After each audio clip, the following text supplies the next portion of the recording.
kita belajar dari Akmil bukan soal militeristiknya, tapi ada nilai penting yang juga berlaku di dalam dunia kehidupan swasta, soal disiplin, ya, tepat waktu seperti tadi olahraga. Saya tadi tes tadi kan olahraganya kan lihat tuh bedanya. Kalau teman-teman militer dan Polri biasanya on time jam 5.30 Tadi kan begitu musik mulai baru tadinya sedikit baru rame. Nah, kita mau merubah pola itu selama seminggu ini supaya mereka bisa tepat waktu. Supaya nanti di waktu dia di tempat kerja masing-masing ketika membuat rapat jam misalnya 9. Ya betul-betul jam 9. Undangan semua datang jam 9 ya mulai. Jangan mundur lagi. Ada di daerah saya tahu ya acaranya dimulai undangan jam 8 dimulai jam 12. Saya pernah waktu saya Kapolda dulu. Jam 12 dimulai. Nah, ini kan nggak bagus secara seperti itu. Kebersihan. Ya, di lingkungan Akmil ini kan militer ini kan salah satunya selalu bersih ya, di kurve. Nah, sama kita juga harus bersih toilet, tempat makan, kemudian di kamar masing-masing selesai ninggalkan harus dirapikan kembali. Nah, itu untuk mendidik kembali juga, merefresh kembali. Jadi banyak, dan itu jangan salah, di dunia swasta pun sekarang ini materi-materi untuk pegawai juga, materi tentang kedisiplinan, sharp time, jadi on time pada waktu kegiatan, kemudian kebersihan, itu semua itu menjadi materi pelajaran penting ya di dunia swasta. Nah, apalagi di birokrasi seperti ini. Nah, kemudian kadang-kadang saya menyampaikan juga tadi mengenai pentingnya retreat ini. Di antaranya retreat ini paling penting sekali adalah bagaimana kita memiliki ada semacam forum bagi seluruh kepala daerah untuk saling kenal satu sama lain. Tadi pagi saya melihat sudah ada yang bagus. Itu yang saya harapkan. Ada kepala daerah di Sultra, ya, Pak Andi, itu dia kumpulkan para bupati wali kota sambil santai mereka duduk di sana di lapangan rumput ngobrol-ngobrol. Nah, sambil kalian kenal satu sama lain. Nah, saya sampaikan di sini ada 5 ruangan tuh. 5 ruangan yang dipakai untuk diskusi kelompok untuk Lemhanas, nanti kosong setelah 2 hari. Nah, silakan pakai bergantian. Yang nggak melaksanakan nanti saya dengan Pak Bima cek nanti ada yang nggak ngerjakan. Saya maunya gubernur kumpulin bupati wali kotanya karena belum tentu saling kenal antara mereka. Dan udah mulai bicara dikit tentang mau apa kita daerah kita gitu. Ya. Karena saya selama 5 tahun Mendagri saya juga pernah datang ke beberapa wilayah yang setahun 2 tahun nggak pernah ada rapat bupati wali kota ya yang dipimpin oleh gubernur, nggak ada rapat. Jadi datang rapat tuh pada waktu saya datang aja. Saya nggak bisa bayangkan gimana koordinasinya, jalan sendiri-sendiri.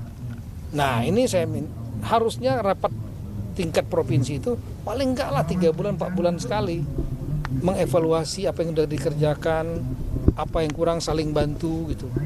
Nah, ini ada 5 ruangan, nanti saya nanti dengan Pak Wamen nanti akan cek ya, dan akan dorong silakan yang dari Aceh kumpul tuh semua dengan gubernurnya, silakan yang Sumatera Utara Pak Bobi dengan seluruh bupati wali kotanya, Pak Haris dengan Jambi, Sumatera Barat kumpul lah ya, entah ngobrol-ngobrol ngopi-ngopi aja nggak apa-apa, yang penting kenal gitu.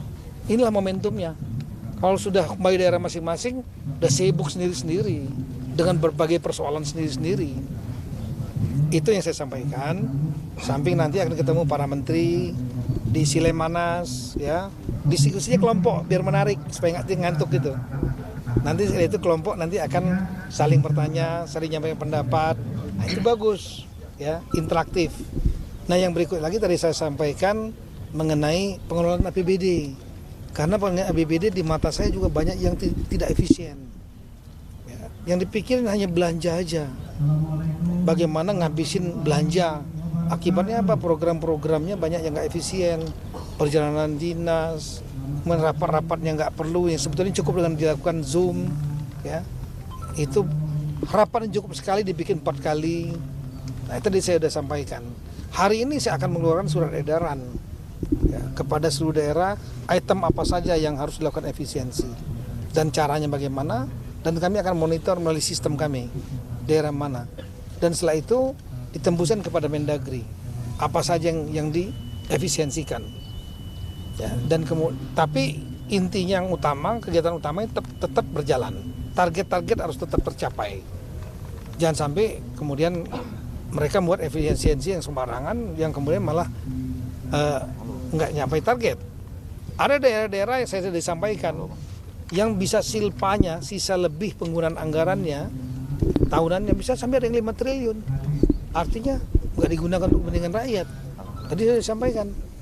Dan kepala daerah saya minta berpikir jangan hanya mikirin ngabisin belanja, bagaimana cari pendapatannya.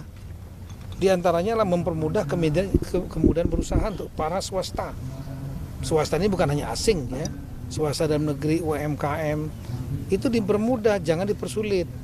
Kalau swastanya hidup, maka baru nanti akan memberikan retribusi pajak kepada daerah untuk menjadi PAD. Kalau PAD-nya tinggi, maka daerah bisa membuat program apa aja. Kalau PAD-nya rendah, transfer pusatnya tinggi, habis buat belanja pegawai, daerah ini nggak akan pernah maju. Saya sampaikan seperti itu. Nah, efisiensi juga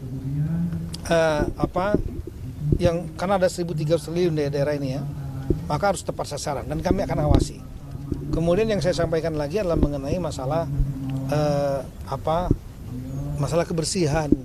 Ini Bapak Presiden berkali-kali menyampaikan kepada saya, kebersihan kita itulah indikator budaya bangsa kita. Jadi bukan hanya kebersihan dalam arti pengelolaan sampah, ya, itu harus sampah.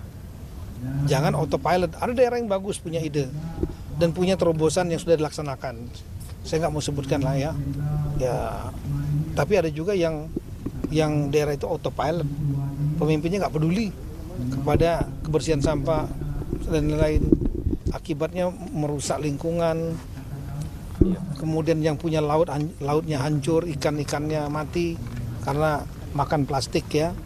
Nah, ini juga saya minta dijadikan program penting, ditambah dengan spesifik Bapak Presiden menyampaikan untuk perbaikan kebersihan toilet-toilet di ruang-ruang publik, bandara, dermaga, terminal, di mall, ya, di mana-mana di ruang publik itu, sekolah, kantor harus bersih, standarnya kering dan tidak berbau, itu standarnya. Nanti saya minta kepada daerah mengerjakan itu.